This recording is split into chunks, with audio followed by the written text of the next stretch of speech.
nations or institutions, like according to whom are we overpopulated? Based on what criteria?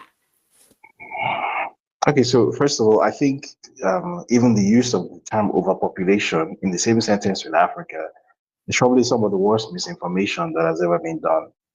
Africa is not just not overpopulated, Africa is severely underpopulated, severely. So saying that Africa is overpopulated is the same, it's like saying that the sun isn't hot. Like it's so it's so fundamentally not true. And the fact that we've heard this thing for so long and people have been able to get away with saying it, I think it's an indictment on us as well. Because we hear a lot of things and we don't question them and we don't call them out, even at a very basic level. Because all you have to do to debunk this extremely odious narrative is just take a look at the numbers. And I don't mean go open a whole study, and just the first set of numbers you see on Google dispels this narrative immediately. Because all you have to do is compare the population densities of the places that are not considered to be overpopulated with Africa. So let me pull a random example out of the air. The Netherlands, right? Have you ever heard anyone describe the Netherlands as overpopulated? No, you haven't. That has never happened in the history of time. Their population density is 547 per square kilometer. Africa's average population density, obviously, it's more in some places, or it's far, far less in some other places across the continent.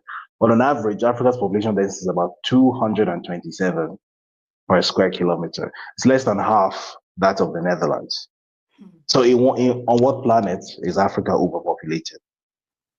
Like geographically, demographically, that is just not true.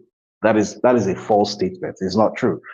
However, whenever you call some of these, because the people who pirate these narratives a lot of the time, obviously are Western actors, and when you call them out on this using that exact comparison that I just made, the sort of disingenuous line of defense that they then throw out at you is that, well, the population density it's not just about population density, it's also about access to infrastructure and resources. And based on this, Europe is not overpopulated because there's enough infrastructure and jobs and whatnot to take care of Europeans, but there aren't enough in Africa. Ergo, Africa is overpopulated. Again, that's just one of the most profoundly dishonest, and I'll go as far as to say borderline genocidal things